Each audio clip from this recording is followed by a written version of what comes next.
आज के इस फोटोशॉप के क्लास नंबर 18 में टाइप टूल का पार्ट नंबर 2 देखेंगे। आज के इस ट्यूटोरियल में टाइप टूल को और भी ज़्यादा डिटेल से हम लोग सीखेंगे। तो सबसे पहले टाइप टूल यहाँ से सिलेक्ट करते हैं। जब टाइप टूल हम लोग सिलेक्ट करते हैं तो ये प्रॉपर्टी यहाँ पर ओपन होती है, ये हमें मालूम है। और यहाँ से हम लोग टाइप टूल की टोटल प्रॉपर्टी ओपन कर लेते हैं, यानी कैरेक्टर और पैराग्राफ। तो इस पर क्लिक करिए। इन दोनों को यहाँ से पकड़कर नीचे लाएंगे और ऐसे ले जाकर मिला देंगे। दोनों को ओवरलैप करेंगे तो ऑटोमेटिक अटैच हो जाएगा। और इस पर डबल क्लिक करके आप इसे छोटा कर सकते हैं। और इसको हम लोग फिलहाल कहीं पर साइड में रख देते हैं यहाँ पर। ओके, तो यहाँ पर सबसे पहले हम लोग ये देखेंगे कि अगर आप फोटोशॉप में काम कर रहे हैं, कोई भी डिज़ाइन बना रहे हैं और वहाँ पर आपको सैंपल के लिए कुछ टेक्स्ट या पैराग्राफ की ज़रूरत है, तो आप क्या करेंगे।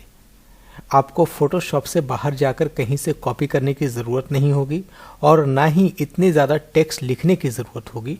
आपको मालूम है कि जब भी आप डिज़ाइन करते हैं तो फाइनल टेक्स्ट या फाइनल पैराग्राफ कंपनी बाद में देती है। आपको शुरू में एक सिंपल टेक्स्ट लिखना पड़ता है जिसे कहते हैं लॉरेम इप्सम। तो अगर लॉरेम इप्सम का टेक्स्ट मुझे यहाँ पर चाहिए तो उसके लिए हम लोग ऐसे क्लिक करके ड्रैग करेंगे। ध्यान रखें कि टाइप टूल ही मेरा सिलेक्टेड है और क्लिक करके जब मैं ड्रैग करता हूँ तो इस तरह से सिलेक्शन बन जाता है। अब ये सिलेक्शन बन जाने के बाद ध्यान रखें कि आपका यहाँ पर अलाइनमेंट लेफ्ट वाला सिलेक्टेड होना चाहिए ये। और उसके बाद आप यहाँ पर आएंगे टाइप टूल में। यहाँ पर एक ऑप्शन होगा पेस्ट लॉरेम इप्सम। इसका मतलब होता है कि सिंपल लॉरेम इप्सम का टेक्स्ट यहाँ पर फिल हो जाएगा। मैं क्लिक करता हूँ, ये देखिए अब ये टेक्स्ट हमारे पास बने बनाए मिल गए। अब इसे आप जैसे चाहें वैसे यूज़ कर सकते हैं। तो मैं यहाँ से यस करता हूँ। अब सबसे पहले हम लोग ये देखेंगे कि क्या ये टेक्स्ट सही तरीके से डिफाइन है, सही तरीके से अलाइन है, साइज एवरीथिंग इसका हम लोग चेक करेंगे। तो कोई ज़रूरी नहीं कि अब हम लोग टाइप टूल पर ही रहें, अब हम लोग मूव टूल पर भी जा सकते हैं। मूव टूल का शॉर्टकट क्या है? वी। याद रखें, शॉर्टकट जितना ज़्यादा याद रखेंगे उतना ज़्यादा बेहतर होगा आपको काम करने में। अब मैं यहाँ से कैरेक्टर पैनल ओपन करता हूँ। अब देखिए सबसे पहले इस टेक्स्ट में क्या क्या कमी है। तो यहाँ पर इसकी हाइट 110% की हुई है, तो इसको हम लोग कर देंगे 100%। अब आपका ये टेक्स्ट चेंज हो गया है पहले और अब, तो ये एक्चुअल साइज में आ गया है। अब दूसरी कमी है यहाँ पर कि दो लेटर्स के बीच में जो स्पेस है वो -25 किया हुआ है। इसको आप कम कर लेंगे, इसको कर देंगे आप 0। अब ये टेक्स्ट आपका अच्छा लगेगा देखने में। दूसरा, यहाँ पर लाइन हेड यानी इन दो लाइन के बीच में कितना गैप होना चाहिए वो एक्चुअल गैप नहीं है। उसके लिए हम लोग यहाँ से क्लिक करेंगे और ऑटो कर देंगे। ये देखिए थोड़ा सा गैप बढ़ गया। अब ये आप टेक्स्ट को आसानी से पढ़ सकते हैं। तो कुछ ऐसे टेक्स्ट होते हैं जो रीडेबल होते हैं, कुछ ऐसे टेक्स्ट होते हैं जो हम लोग सिर्फ डिज़ाइन में दिखाने के लिए यूज़ करते हैं। यहाँ पर ध्यान देने की बात यह होगी कि जब भी आप कोई पैराग्राफ लिखेंगे अपने डिज़ाइन में, वेबसाइट में, बैनर में, कहीं पर भी, तो ध्यान ये रखेंगे कि वो टेक्स्ट या वो पैराग्राफ किसी कंटेंट के बारे में डिटेल दिया गया है, डिटेल से लिखा गया है। अगर कोई भी डिटेल से लिखा गया है तो उसको कोई भी क्लाइंट पढ़ेगा, यूज़र पढ़ेगा। तो इसलिए हम लोग जो टेक्स्ट लिखेंगे उसकी साइज़, उसकी हाइट, उसका line head, letter spacing, word spacing, इन सभी को एवरेज पर रखेंगे। अगर आप बहुत ज़्यादा बढ़ा देंगे या कम कर देंगे तो देखने में ख़राब लगेगा। तो मैंने यहाँ पर अब ठीक कर दिया है। अब ये जो साइज़ है इसको भी थोड़ा सा अगर छोटा करना चाहें तो आप कर सकते हैं। 18% के आसपास कर दें तो ज़्यादा बेहतर होगा ये साइज़। तो यहाँ पर तो हमने देख लिया ये सेटिंग। अब दूसरी चीज़ देखते हैं। मैं इसके साइज़ को पहले थोड़ा सा बढ़ाता हूँ और उसके बाद इसके बारे में डिटेल से बताता हूँ कुछ। सपोज़ आप चाहते हैं कि ये जो ऊपर वाली लाइन है और उसके नीचे लाइन है, सिर्फ इन दोनों में गैप बढ़ जाए, इन दोनों में गैप बढ़ाना चाहते हैं, तो उसके लिए आप क्या करेंगे, टाइप टूल सेलेक्ट करेंगे और इसके नीचे वाली लाइन को सेलेक्ट करेंगे और यहाँ से लाइन हेड को बढ़ाएंगे। तो सिर्फ नीचे वाली लाइन और ऊपर वाली लाइन के बीच में गैप होगी ऐसे, ये देखिए इतना गैप है, और नीचे की लाइन जैसे थी वैसे ही है। तो अगर किसी को कस्टमाइज करना है, यानी लाइन हेड को किसी दो लाइन के बीच में ही बढ़ाना है, तो आप ऐसे करके बढ़ा सकते हैं। दूसरी चीज़, अगर आपको ऐसा लगता है कि मुझे सिर्फ इस फोटोशॉप में लेटर स्पेसिंग चाहिए, तो इसको सेलेक्ट करेंगे और यहाँ से हम लोग लेटर स्पेसिंग बढ़ा सकते हैं, जैसे हमने यहाँ से बढ़ा दिया और आप ओके कर दीजिए। तो सभी में लेटर स्पेसिंग अलग है, लेकिन इस फोटोशॉप की लेटर स्पेसिंग अलग है। दूसरा पॉइंट, पर्टिकुलर इस टेक्स्ट को मैं हाईलाइट करना चाहता हूं, तो इसको सेलेक्ट करेंगे और अगर आप इसको बोल्ड करना चाहते हैं तो आप इसको बोल्ड कर दीजिए। इसका कलर चेंज करना चाहते हैं तो आप कलर चेंज कर दीजिए। इसका कुछ स्टाइल चेंज करना चाहते हैं तो वो भी आप चेंज कर दीजिए और यहाँ से यस कर दीजिए। अब देखिए आप, इन सभी में ये फोटोशॉप सबसे डिफरेंट लिखा गया है, इसका टेक्स्ट डिफरेंट लिखा गया है। तो ऐसे करके पर्टिकुलर एक टेक्स्ट में या दो लाइन के बीच में गैप भी बढ़ा सकते हैं या फिर लाइन को भी चेंज कर सकते हैं। अब हम लोग दूसरी चीज़ सीखते हैं। यहाँ से मैं इसको डिलीट करता हूँ नॉर्मली। अब हम लोग जानते हैं यहाँ से कि सुपर स्क्रिप्ट क्या होता है और सब स्क्रिप्ट क्या होता है, इन दोनों के बारे में। तो यहाँ पर मैं कुछ भी लिखता हूँ, सपोज हमने लिखा 50 और 50 के ऊपर मैं स्क्वायर लगाना चाहता हूँ 2, तो 2 लिखेंगे नॉर्मली। तो ये 2 को ऊपर जाना चाहिए, लेकिन उसी लाइन में लिखा गया है। अब आप क्या करेंगे, पहली गलती ये है कि अगर आप ऐसा कुछ करना चाहते हैं तो इस 2 को लिखने से पहले यहाँ पे आप सुपर स्क्रिप्ट को क्लिक कर दें और उसके बाद आप 2 लिखें, ऑटोमेटिक 2 ऊपर चला जाएगा। अब आप चाहते हैं कि ये जो 2 स्क्वायर में हमने लिखा, यानी कि जो सुपर स्क्रिप्ट है, इस 2 को मैं सब स्क्रिप्ट में बदल दूं, यानी ये नीचे लिखा आ जाए। उसके लिए आपको इस 2 को सिलेक्ट करना ज़रूरी है। इसको आप सिलेक्ट करेंगे और उसके बाद आप सब स्क्रिप्ट पर क्लिक करेंगे तो ये ऑटोमेटिक नीचे आ जाएगा और यहाँ से यस कर दीजिए। तो एक तो ये है सुपर स्क्रिप्ट और सब स्क्रिप्ट लिखने का तरीका। इसका दूसरा ऑप्शन क्या है लिखने का, अगर मैं इसको हटा दूं तो इसका दूसरा ऑप्शन क्या होगा, मैं इसको अनचेक कर देता हूं। और हमने फिर से लिखा 50 और इसका स्क्वायर हम लोग डालते हैं 2, लेकिन नहीं हो रहा है। उसके लिए आप 2 को सिलेक्ट करेंगे और यहाँ से बेस लाइन को शिफ्ट करने का ऑप्शन दिया गया है। अगर आप क्लिक करके राइट के तरफ ड्रैग करेंगे तो ये बेस लाइन ऊपर की तरफ ड्रैग होकर चला जाएगा। ये देखिए 2 ऊपर की तरफ चला गया है और इसके साइज को आप यहाँ से छोटा कर सकते हैं ऐसे, और यस कर दीजिए। ये भी सुपर स्क्रिप्ट का काम कर गया। इसे हम लोग कहते हैं बेस लाइन शिफ्टिंग। अब अगर मैं इसको नीचे लाना चाहता हूँ तो इस 2 को सिलेक्ट करेंगे और यहाँ से हम लोग लेफ्ट लेकर आएंगे, यानी कि माइनस की तरफ। देखिए जैसे ही माइनस की तरफ जा रहे हैं ये नीचे आना शुरू हो गया है। अब आप देखिए ओके करके ये 2 नीचे आ चुका है। तो इस तरह से आप सुपर स्क्रिप्ट और सब स्क्रिप्ट लिखेंगे। उसके 2 ऑप्शंस हैं, एक तो आप यहाँ से बेस लाइन शिफ्ट को यूज़ करिएगा और दूसरा सुपर स्क्रिप्ट और सब स्क्रिप्ट का यहाँ पर आपको ऑप्शन दिया गया है, इन दोनों को यूज़ करेंगे। अब हम लोग बात करते हैं अंडरस्कोर लाइन की। जैसे आपने लिखा फोटोशॉप, डन। आप चाहते हैं कि इस फोटोशॉप के नीचे एक लाइन आ जाए, ऑटोमेटिक लाइन, तो आपको सिर्फ क्लिक करना है इस पर। ये है आपके पास अंडरलाइन, ये देखिए ये अंडरलाइन नीचे आ चुका है। तो अगर आप इसको चेक रखते हैं और इसके बाद कोई भी टेक्स्ट लिखेंगे तो सभी के नीचे ये अंडरलाइन आना शुरू हो जाएगा।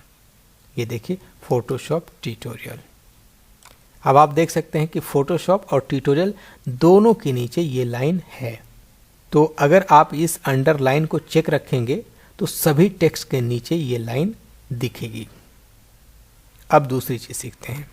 सपोज आप किसी प्रोडक्ट के लिए कोई प्राइसिंग सेट करते हैं, कोई डिज़ाइन बना रहे हैं और उसमें उस प्रोडक्ट की कीमत पहले कुछ और थी, या कंपनी उसमें कुछ छूट देना चाहती है। सपोज आप कॉलगेट खरीद रहे हैं और उसकी प्राइस यहाँ पर है 1110 यानी 110 रुपये है, लेकिन कंपनी ने 110 रुपये से घटाकर अब इसे कर दिया है 95 रुपीज़ या 90 रुपीज़ कुछ भी। तो आप क्या करेंगे?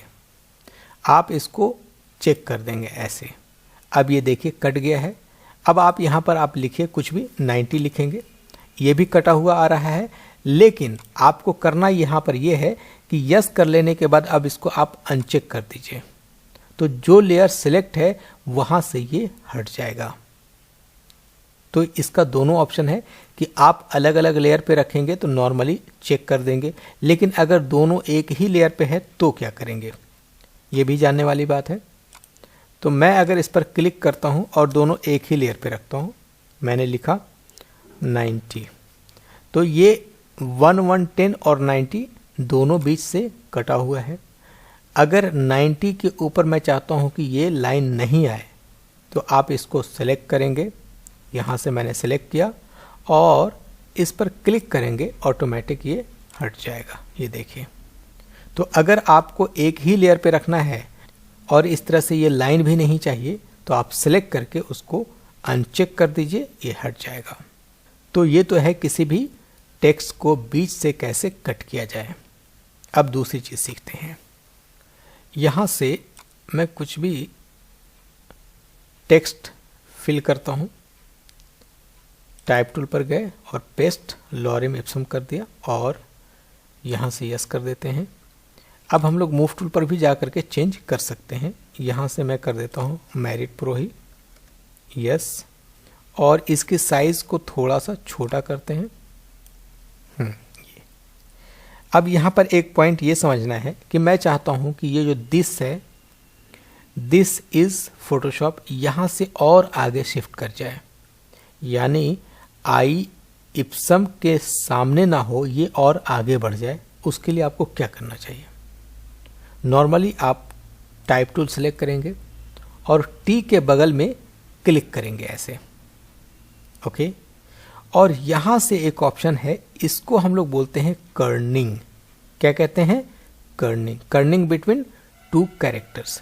तो अगर मैं इसको राइट की तरफ लेकर जाऊं ऐसे, तो देखिए टी शिफ्ट कर रहा है राइट की तरफ। इसको जितना बढ़ाएंगे उतना ज़्यादा ये शिफ्ट कर जाएगा आगे की तरफ, और इसके आगे आने वाला जो टेक्स्ट है वो उसके नीचे आ जाता है, हटता नहीं है, ध्यान रखें। अब this is Photoshops version of lorem Epson, यहाँ से दिस शुरू हुआ है। इसका फ़ायदा दूसरा क्या है? फ़ायदा ये है कि आपने यहाँ से यहाँ तक शिफ्ट कराया तो यहाँ पे कोई भी खाली स्पेस नहीं बचा, यानी कोई भी टेक्स्ट का शेप नहीं है, कुछ भी नहीं है यहाँ पर। इससे आपके वेबसाइट्स, आपके बैनर्स हल्के होते हैं। और अगर आपने यहाँ पर क्लिक करके और स्पेस बार से इसको बढ़ाया तो देखिए क्या इसका नुकसान होता है। जितना आपने बढ़ाया उतना देखिए एरिया सेलेक्ट हो रहा है। इसका मतलब ये है कि आपने जो स्पेस दिया है वो हटा तो ज़रूर है, लेकिन ये स्पेस काउंटिंग है। ये स्पेस क्या है? काउंटिंग है। और जब यहाँ से काउंट हो रहा है तो अल्टीमेटली उसकी साइज़ भी होगी, और जब साइज़ होगी तो किसी भी वेबसाइट में उसकी वेट होगी, और जब उसकी वेट होगी तो ऐसे ऐसे हो सकता है कि आपने हज़ारों टेक्स्ट लिखे हैं और सब जगह ऐसी स्पेस आपने दिया है, तो उस वेबसाइट की फाइल साइज़ बड़ी होगी, और जब आप उसको डेवलप करने के बाद ऑनलाइन यानी लाइव करेंगे तो वो वेबसाइट काफ़ी स्लो खुलेगी। और वेबसाइट स्लो खुलने का मतलब है बिजनेस स्लो होना, कम होना। तो इन चीज़ों का भी ध्यान रखना ज़रूरी होता है एक डिज़ाइनर के लिए। अब दूसरा पॉइंट, मैं चाहता हूँ कि ये जो टाइप कर रहे हैं हम लोग कोई भी टेक्स्ट, इसको राउंडेड लिखा जाए, इसको स्ट्रोक पर लिखा जाए तो क्या करना चाहिए? उसके लिए बेहतर ऑप्शन है कि आप यहाँ से कोई भी एक शेप ले लें। फॉर एग्जांपल मैंने लिया एलिप्स टूल और यहाँ से फिल कलर इसका मैंने बंद कर दिया, स्ट्रोक कलर भी बंद कर दिया, दोनों बंद है और मैं यहाँ से ड्रैग करता हूँ। ये क्या है? सिर्फ पाथ है। ये क्या है? सिर्फ पाथ है। अब मैं इस पाथ को क्या करूँगा? टाइप टूल से इस पर क्लिक करेंगे, टाइप टूल सेलेक्ट करेंगे और इस लाइन पर यानी इस पाथ पर जैसे ही आएंगे ये देखिए हमारा कर्सर चेंज हो गया है। पहले स्क्वायर में था, अब ये लाइन में बदल गया, ये देखिए। और कहीं पर भी क्लिक करके आप लिखना शुरू कर सकते हैं। ध्यान रखें कि लेफ्ट अलाइनमेंट पे क्लिक होना चाहिए, राइट अलाइनमेंट पे क्लिक रखेंगे तो ये लिखाएगा नहीं। अब आप इसको कुछ भी लिख सकते हैं। मैं लिख रहा हूँ फोटोशॉप ट्यूटोरियल और यहाँ से यस कर देते हैं। अब आप देख रहे हैं कि फोटोशॉप ट्यूटोरियल उसी पाथ पर लिखा गया है। अब आप इसे कंट्रोल टी करके घुमा भी सकते हैं, जैसे करना है वैसे करके इसको आप फिट कर दीजिए सेंटर में ऐसे। यस, कंट्रोल टी से ट्रांसफॉर्म होता है, हमने ट्रांसफॉर्म कर दिया। अब इसे बड़ा करना है तो आप इसे बड़ा कर दीजिए यहाँ से क्लिक करके। ये फोटोशॉप बड़ा हो गया है। लेकिन जितना भी बड़ा हो जाए इस पाथ के बाहर नहीं जाना है इसको। ये जो पाथ है उसी पाथ पे ये रहेगा। अब दूसरी चीज सीखते हैं। हमने पेन टूल सेलेक्ट किया, यहाँ पर पाथ रखा और कोई भी लाइन इस तरीके से बना लिया। इस लाइन पर भी अगर कुछ लिखना चाहते हैं तो टाइप टूल सेलेक्ट करेंगे और इस लाइन पर नॉर्मली क्लिक करेंगे और लिखना शुरू कर सकते हैं ऐसे और यस कर दीजिए। तो कोई भी पाथ बनाकर टाइप टूल से आप उसको सेलेक्ट करके लिख सकते हैं। अब दूसरा पॉइंट यहाँ पर इम्पोर्टेंट है, वो है कि जो पाथ हमने बनाया वो क्या हुआ? वो पाथ है या ख़त्म हो गया? नहीं, वो पाथ ऑलरेडी यहाँ पर मौजूद है। इसको हटाने का तरीका है, आप लेयर पैनल में पाथ पर आ जाएं। अगर पाथ आपके पास नहीं है तो विंडो में जाकर पाथ को आप ओपन कर सकते हैं। ये देखिए पाथ है, इसको क्लिक करेंगे तो ये पाथ यहाँ पर ओपन हो जाएगा और जितना भी आप पाथ बनाएंगे वो यहाँ पर दिखेगा। तो जैसे ये वर्क पाथ है, देखिए एक्टिव हो गया। इसको सिलेक्ट करके आप इसको डिलीट कर दीजिए तो ये हट जाएगा। ये देखिए पाथ यहाँ से हट चुका है। अब हमारे पास सिर्फ टेक्स्ट और टेक्स्ट है। फ्रेंड्स, जैसा कि हमने कहा था कि ये टाइप टूल और टाइपोग्राफी एक काफ़ी बड़ा सब्जेक्ट और टॉपिक है। इसको हम लोग 1 या 2 ट्यूटोरियल में कंप्लीट नहीं कर पाएंगे, लेकिन आज हमने जितना कंप्लीट करा दिया इसको आप प्रैक्टिकल करें अच्छे तरीके से। नेक्स्ट वाले ट्यूटोरियल में और भी ज़्यादा नई चीज़ों को लेकर आऊँगा। नेक्स्ट वाले ट्यूटोरियल में और नई चीज़ों को लेकर आऊँगा। तब तक बहुत बहुत शुक्रिया। Thank you so much friends.